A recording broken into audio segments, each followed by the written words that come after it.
Good day, ladies and gentlemen, and welcome to Consensus Q3 2025 earnings call. My name is Paul, and I will be the operator assisting you today. At this time, all participants are in a listen-only mode. A question-and-answer session will follow the formal presentation. If anyone should require operator assistance during the conference, please press *0 on your telephone keypad. On this call from Consensus will be Scott Turicchi, CEO, Jim Malone, CFO, Johnny Hecker, CRO and Executive Vice President of Operations, and Adam Varon, Senior Vice President of Finance. I will now turn the call over to Adam Varon, Senior Vice President of Finance at Consensus. Thank you. You may begin. Good afternoon and welcome to the Consensus Investor Call to discuss our Q3 2025 financial results, other key information, and our Q4 2025 quarterly guidance. Joining me today are Scott Turicchi, CEO, Johnny Hecker, CRO and EVP of Operations, and Jim Malone, CFO. The earnings call will begin with Scott providing opening remarks. Johnny will give an update on operational progress since our Q2 2025 investor call. Then Jim will provide Q3 2025 financial results and our Q4 2025 guidance range. After we finish our prepared remarks, we will conduct a Q&A session. At that time, the operator will instruct you on the procedures for asking a question. Before we begin our prepared remarks, allow me to direct you to our forward-looking statements and risk factors on slide 2 of our investor presentation. As you know, this call and the webcast will include forward-looking statements.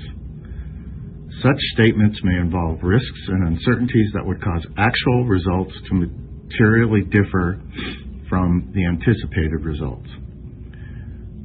Some of those risks and uncertainties include, but are not limited to, the risk factors that we have disclosed in our regulatory filings, including our annual 10-K and quarterly 10-Q SEC filings.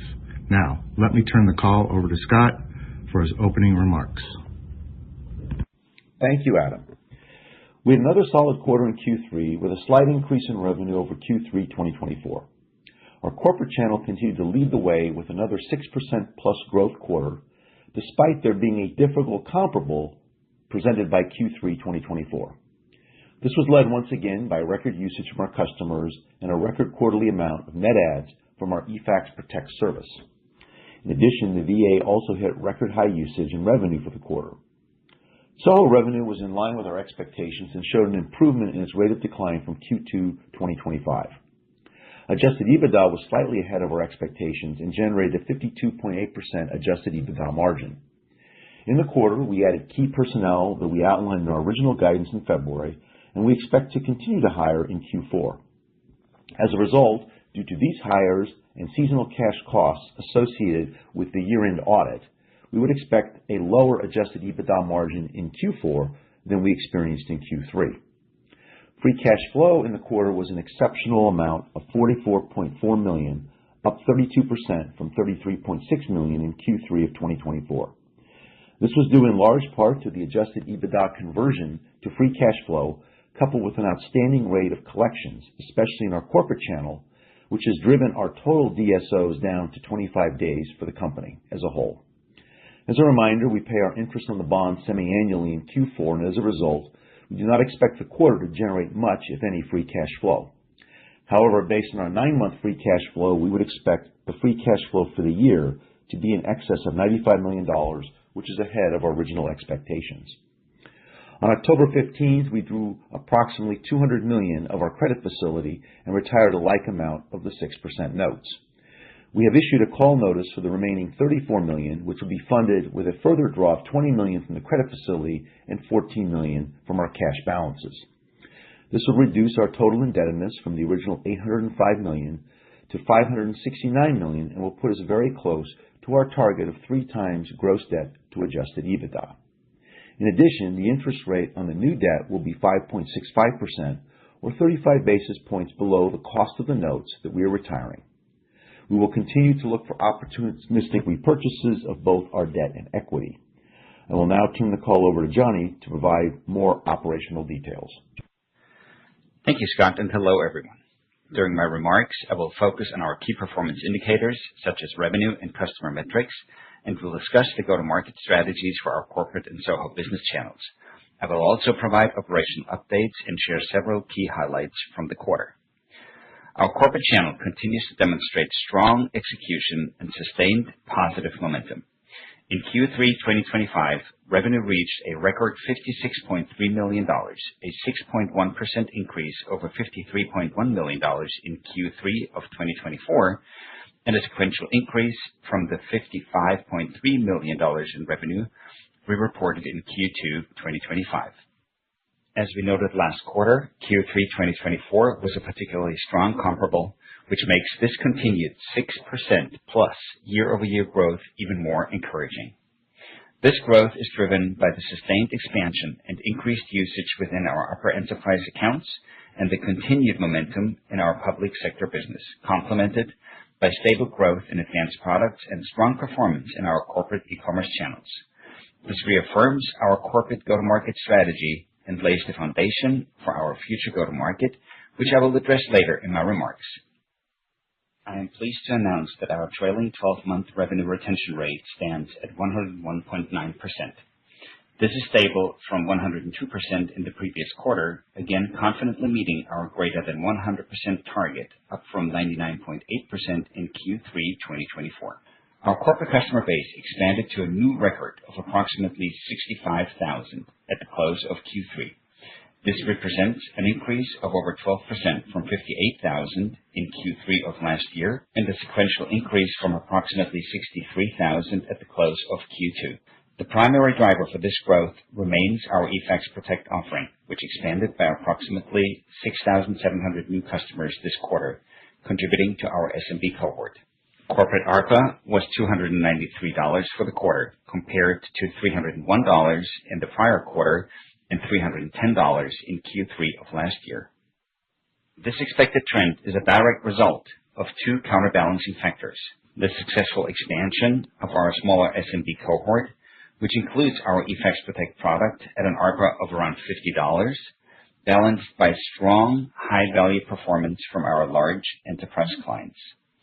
Importantly, we are proud to report strong sustained growth in our corporate ARPA net of eFax Protect for several quarters now, which demonstrates the underlying strength and growing value of our core enterprise customer base. Our corporate performance this quarter continued to trend from recent quarters, demonstrating sustained success at all levels of the market. We're effectively pairing robust revenue growth at high retention rates from our enterprise clients with steady customer base expansion in the SMB cohort.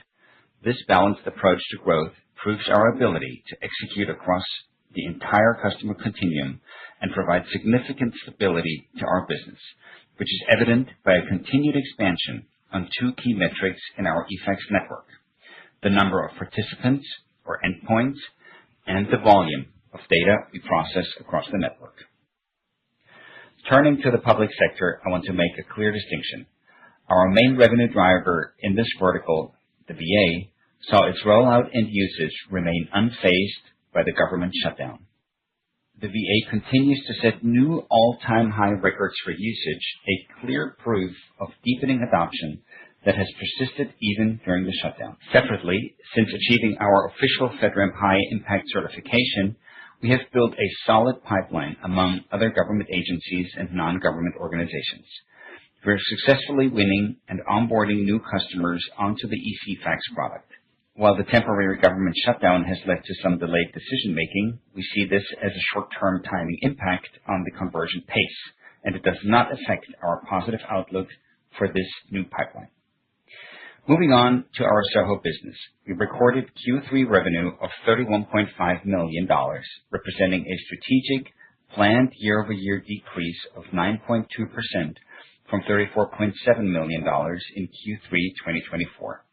This is a slight sequential decrease from $32.4 million in Q2 2025, reflecting our continued strategic focus on optimizing profitability and maximizing the efficiency of our advertising investments in this channel.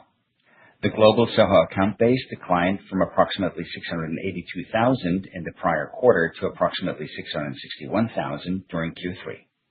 SOHO ARPA for Q3 2025 was $15.56 compared to $15.62 in Q2 2025 and $15.38 in Q3 of last year. Our SOHO cancellation rate in Q3 2025 was 3.71%, down from 3.84% in the previous quarter.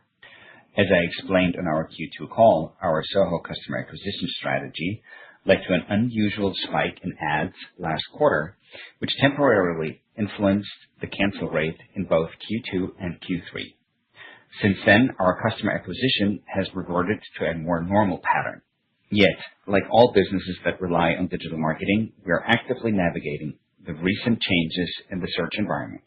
This has created a near-term headwind, contributing to a slight decline in organic signups in Q3, which we believe will continue in Q4. We are already executing a multi-step plan to recover from these impacts.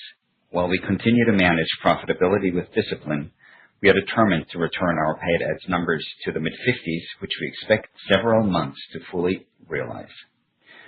One key factor in this plan is to emphasize one of our greatest assets, our trademarked and redesigned eFax brand.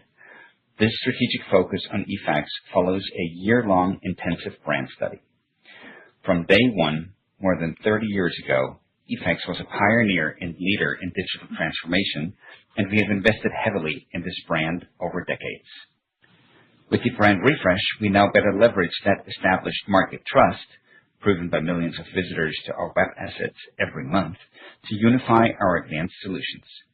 It allows us to bring our entire go-to-market portfolio from cloud fax to interoperability and AI under one familiar name, clarifying our evolution from a simple fax service to a comprehensive platform for secure data exchange and digital transformation.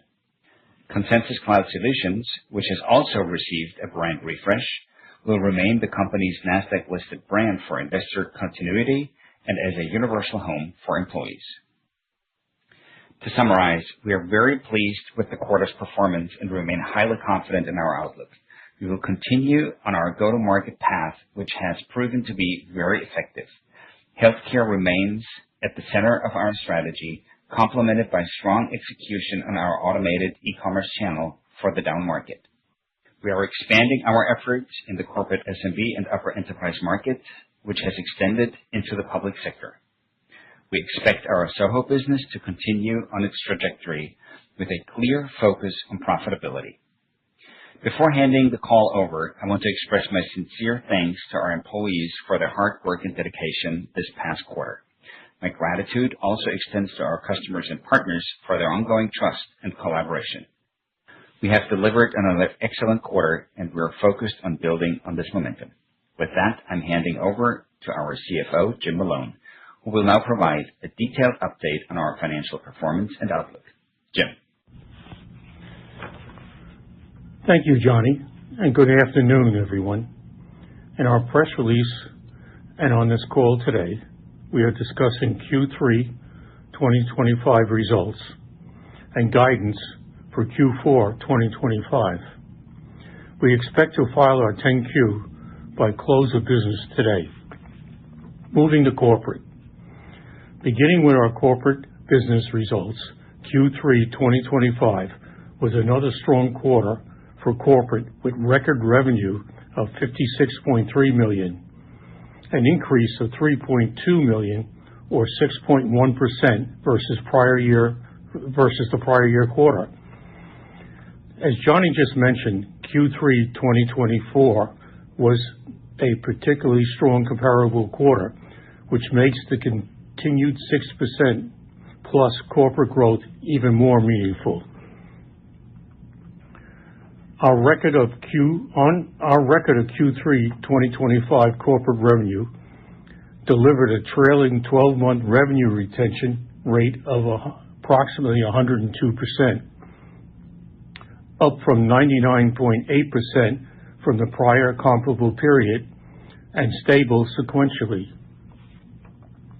Our corporate customer base expanded to approximately 65,000 in Q3 2025 versus 63,000 in Q2 2025 and 58,000 in the prior comparable period.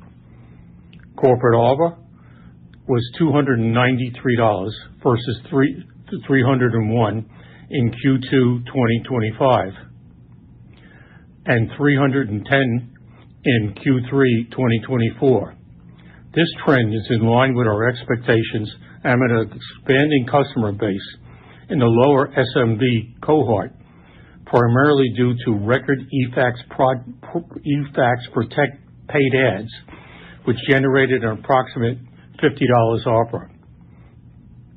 As Johnny stated, corporate ARPA net of eFax Protect has experienced sustained growth for several quarters, demonstrating strong performance from our core enterprise customer base. Moving to SOHO, Q3 2025 revenue of $31.5 million compared to $34.7 million, representing a strategic plan decline of $3.2 million or 9.2% from the prior comparable period, and a slowing decline from the Q2 2025 comparable year-over-year period of 9.4%. Q3 2025 ARPA of $15.56 had an improvement from the prior year comparable period of 18 cents and was in line sequentially. The SOHO cancel rate improved sequentially to 3.71% from 3.84% in Q2 2025. Moving to consolidated results, $87.8 million. The revenue was consistent with the prior year comparable period.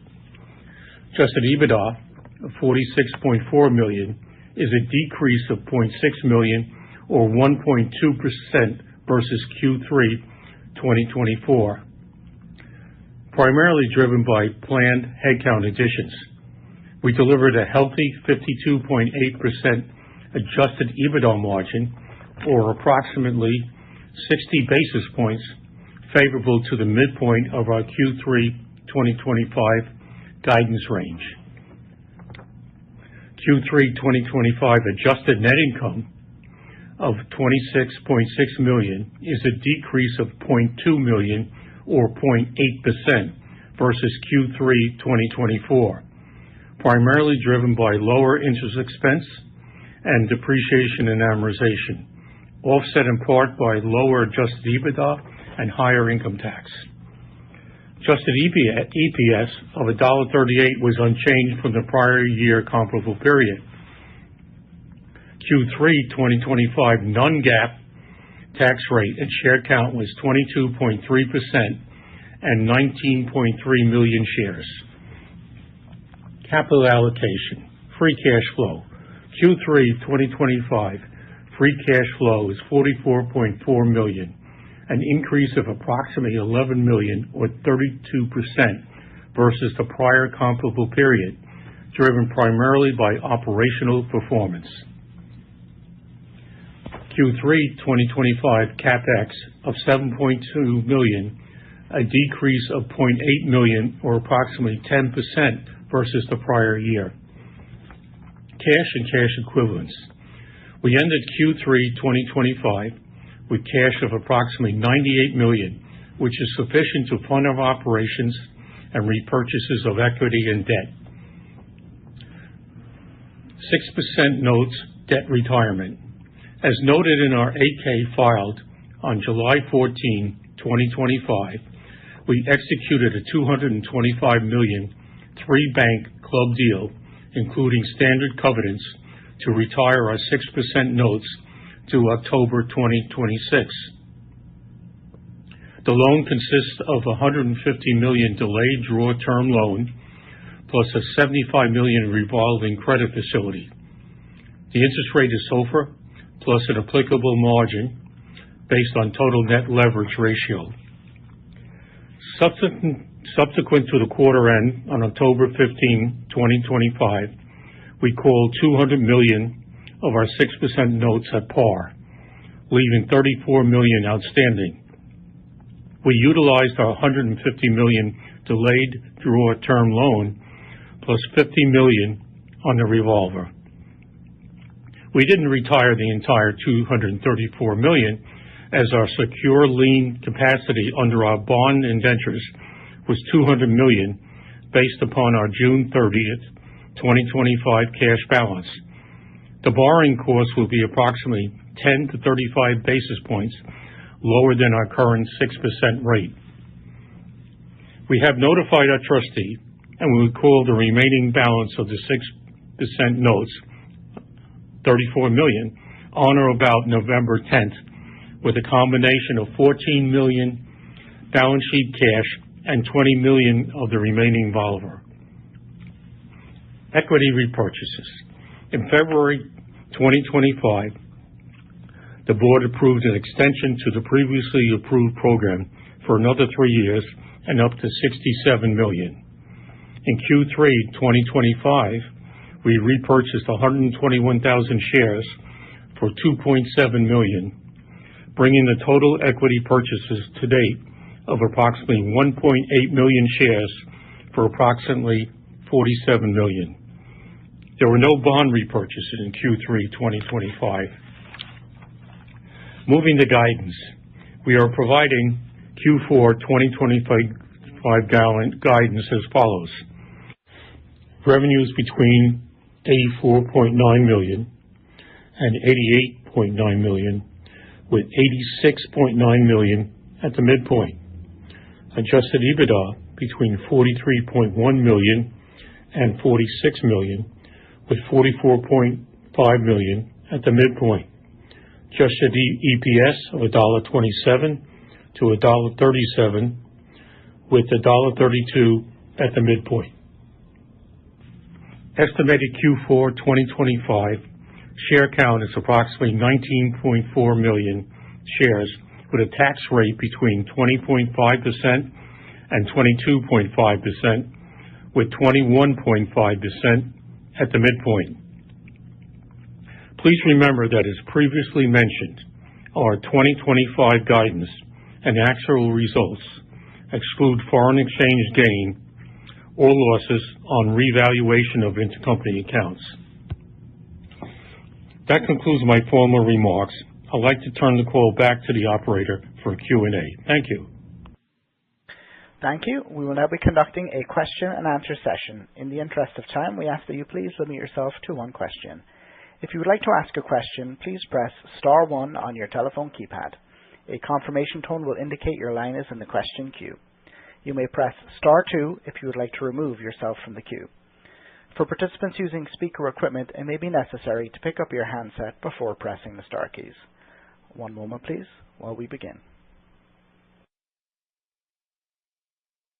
And the first question today is coming from David Larson from BTIG. David, your line is live. Hi, congratulations on the good quarter. Can you maybe talk a bit about the VA and corporate sales? And I think I heard you say that the VA had their highest usage rate yet. Just any sort of color there and in terms of incremental growth going forward, and just any thoughts there would be helpful. Thank you. Great. Yeah, I'll turn it over to Johnny. Both the VA and sales. Thank you, David. Good question. The VA continues to expand. So what we're seeing increased usage in the existing base, but we also continue to roll out to new facilities. We still haven't rolled out the solution to the entire base of facilities and sites within the VA. That is an ongoing process. We know it's going to continue throughout 2026 to do that. But we also think there is room for expansion and increased adoption within the existing base. And we see that happening. We see growth within the usage in existing sites, so basically same store sales, but also with new sites coming on. And as I stated on the call, we do see record highs in usage on weekdays. And overall, the volume is growing as well. So that is very, very encouraging, and we expect that growth to continue into 2026. So I don't think we've reached the limits with the VA just yet. How many? Far from it. many VA sites are you in now, and what is the total potential, or on a scale of 1 to 10, 10 being 100% penetrated across all potential VA sites, what number would you put yourself at now? Well, I think there's two elements to that question. So one is we're more than 50% in the absolute raw number of sites deployed, but not all sites are equal. So that's one element. But the other element is even in the sites where we are deployed, we do not yet have, in many instances, all of the traffic. And there are some reasons for that, such as, incumbent contracts that have to burn off before we'll capture some of that traffic. In some instances, the site didn't fully appreciate all the different ways in which faxes could be either sent or received, or outbound is easier to do, so you've got to port the numbers before you can get the inbound traffic. So that's why I tagged on to what Johnny said, which is, we're on the 5 million plus pace for this year in terms of actual revenue, and we'll meet that goal. We'll go somewhat north of 5 million. And then what we're studying is the exit run rate going into 26. That'll give us a book of business based on the number of pages processed on average per business day, peak volumes, et cetera. And then the exercise we're going through now from a budgetary standpoint is what is the timing and what is the pace at which we pick up incremental traffic in the sites where we're already deployed but don't yet have all of it. So it's all of those pieces together, but if you don't bind it to a given year, and I understand kind of where you're headed because people are looking at, trying to build 26 models, but if you go look out over, say, a 2 to 3 year time frame, there leads us to believe there are multiples of revenue available to what we've booked in 2025. How many multiples? That's what's still under discussion. So could the 5 turn into 10 or 20 million? Yes. But the question is where between 10 and 20 million. I think 10 is a highly confident number, and it's the number we had talked about when this contract was originally won several years ago. But I think we have good reason to believe it's a higher number than that. The question is how much higher than 10. And in order to get confidence in that number, we need to, in conjunction with the VA, do some additional analytical work and then see what is a reasonable time frame over which that traffic can be captured. Now, all of which is in our control. Some of it has to do with the VA, some of it has to do with the way they roll things out, and as I said, existing contracts that carried over that need to expire. So I think it is probably still at least 3 years before realistically we can capture all the traffic, but it could be even more than 3 years. Okay, great. And then another quick one, if you don't mind. The Soho, year-over-year revenue growth was down 9%. What would you expect that deceleration rate to be, let's say in 2027 or 2028? When are we going to see that sort of level off? Yeah, I think it's a good question, but it's very difficult to predict. I don't think we can give guidance in that direction 2 years out at this point. We've been talking about it for, a year and a half now, and where is that, at what point is it going to reach that steady base, and then the decline will go into the low single digits. But it's very difficult to model. There are so many moving parts to this business. We've seen it slow down, over time. But I don't think we can give you a clear number on 27 just yet. Yeah. But I don't think it's clearly, even at a accelerating pace, it's not going to happen in 26. Probably depending on where your goal is, it's not going to happen in 27. So it's 28 or later.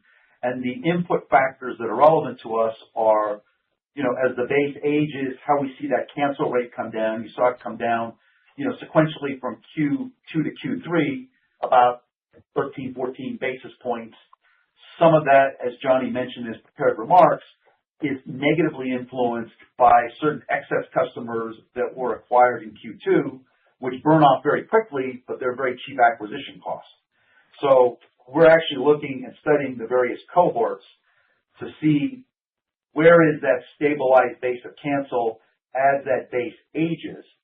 So that's one element of the equation. And the other element is not only how many gross adds you bring in, meaning new net customers in a given period, but what kind of customers do you bring in? Are they short-lived customers that you can get at a very attractive LTV to CAC, but they might only be around 2, 3, 4 months? Or are they longer customers? Because there's a whole range of use cases that will dictate the life of the customer. For us, it's really a matter of matching the right expense against their life, not so much whether their life is 4 months or 12 months or 18 months, but what are you paying to get that stream of revenue? So all those things are going in. We will keep crunching those models as we go through our budgeting process, which has commenced, but is still early stage. Okay, and then just one more quick one. Can you talk a little bit about the advanced products upsells into corporate? Just any color there on the use of AI, RCM acceleration. Thanks very much. Yeah, I can comment on that, David. It's a couple of things that we saw accelerate in Q3. One of them, Clarity Adoption and Clarity Revenue, which is that AI product that abstracts data, turns that unstructured data into structured data. So I've commented on it, I think, on the last call a little bit, but that is one of the key drivers. And the other one was in combination with that, really our integration engine business, right, where we help customers connect their EHR systems to, provide that interoperability. That has also been, performing quite well. And the combination of those two with the connectivity to our effects network is what's driving the revenue there and what's helping us succeed. Okay, great. I'll hop back in the queue. Congrats on a good quarter. Thank you. Thank you. Thank you. And as a reminder, it will be *1 on your phone if you wish to ask a question today.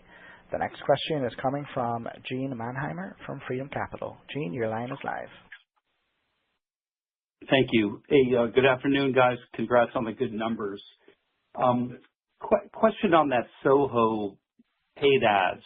I know, Johnny, you talked about that at 50 was the lowest in a while. And just so for my edification, that was due to a spike last quarter around promotional pricing, or is there also some level of conversion of the Soho customers to enterprise that was a factor? No, I think what we mentioned, Gene, thanks for the question. Yeah, what we mentioned was last quarter we had a little bit of a spike because of a acquisition channel for our new customers that was, commercially very interesting for us. But as Scott mentioned earlier, those customers come on at a low price, but they also fall off fairly quickly, so they burn off. They have a shorter lifetime than regular customers. We did see a little bit of a decline in our paid ads this quarter. There was multiple factors to it, and the one that I mentioned was the change in search that we're seeing a little bit of headwind in the organic traffic. But we have put some measures in place, and we're already seeing some recovery of that. That we're getting additional signups and reverting back to that mid 50 number. I don't think it's going to happen overnight. I don't think we will probably not reach that by the end of this quarter. Q4 is usually a slow quarter for Soho anyways. But we're expecting it in the course of the first few months of the next year to get back to that number. Okay, yeah, that helps out. Thanks, Johnny.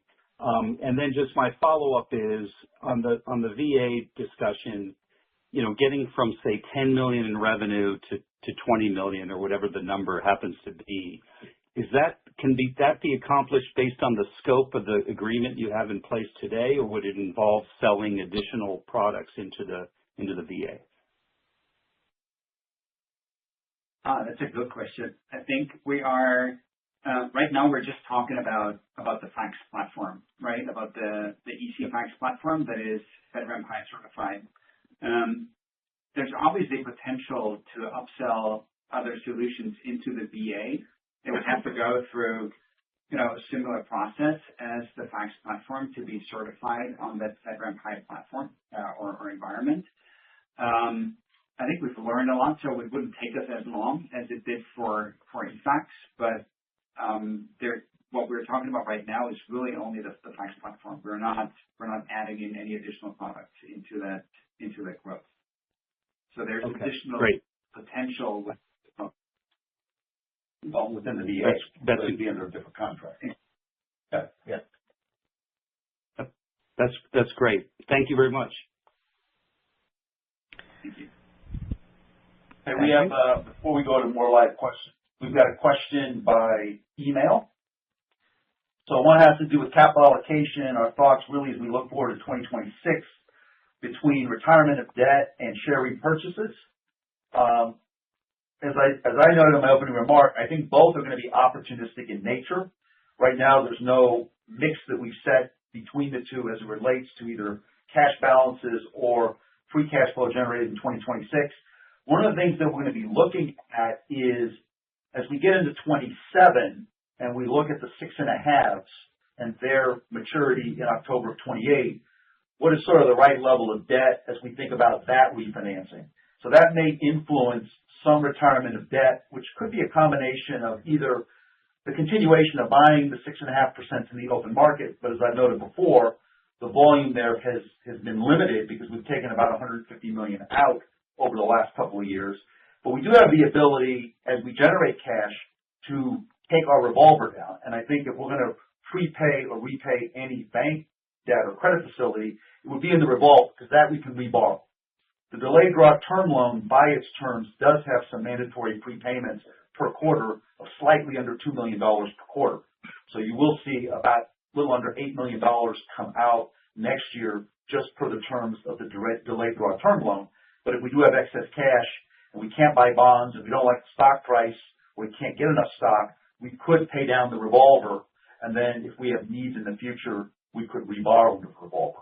So that's kind of how we're thinking about it now. As I mentioned, we're still in the relatively early stages of budgeting, so things like how much free cash flow and based on our current balances, what kind of capital is available is also going to be a question of the jurisdictional issue of where that cash sits, not only at 12/31/25, but as it's earned over 26. Clearly, there'll be an amount in the U.S., but there also are amount in foreign jurisdictions, and so we'll have to look about how much of that cash we can bring back home to the U.S. because both stock repurchases, debt and debt retirement, whether it is in the form of the bank debt or the 6.5s, require U.S. cash as opposed to foreign cash. Paul, is there another live question? Because if not, I've got another email question. There were no other questions from the lines at this time. Okay, so the second email question that came in had to do, I think I can interpret this in terms of, it's stated as a marketing-related disruption we mentioned in SO, which I think is really what Johnny commented both in his prepared remarks, but also in response to Gene's question, is that does this likely disrupt the improvement year over year going into Q4 and 26? If you mean the rate of decline, which has been declining, it may very well impact Q4 somewhat. In other words, we've been seeing on a pretty much sequential basis the rate of decline coming down. So it went from 9.4 to 9.2 from Q2 to Q3. That could break trend modestly in Q4. We'll have to see because I think, as Johnny mentioned, it's probably going to take up to a few months, which will take us into early 26, possibly through Q1, to get that normalized base back to around 55,000 net adds per quarter. So you could see a little bit of friction in Q4, might carry through to Q1. Haven't done, to say, enough budgeting and enough quarterization of that to know what kind of impact there might be. But I think, yeah, you should expect there could be some noise in Q4, possibly in Q1 as well. Paul, we'll open up if there's any further live questions. There were no further questions from the line, Scott. I will hand it back to you for closing remarks. Great. Thank you. Appreciate everybody for joining us today for our Q3 call. We will be at a couple of conferences. I think more catering to the high yield market than the equity market between now and our next earnings call. So stay tuned for those activities. We will also be putting out a release probably in late January, early February in terms of giving the timing for the Q4 release, at which time we will give full year 2026 guidance. At this point, we would intend, as we've done in the past, to give a range of revenues, adjusted EBITDA, and adjusted net earnings per share. So obviously it'll be a call that'll look back to 25, report the quarter, the full fiscal year, and then what we're seeing as we look forward to 2026. And obviously, if there's any question that you have between now and then, feel free to reach out and contact Laura or any one of us, and we can either arrange a call or if it's a fairly straightforward question, answer by email. Thank you. And this does conclude today's conference. You may disconnect your lines at this time and have a wonderful day. Thank you for your participation.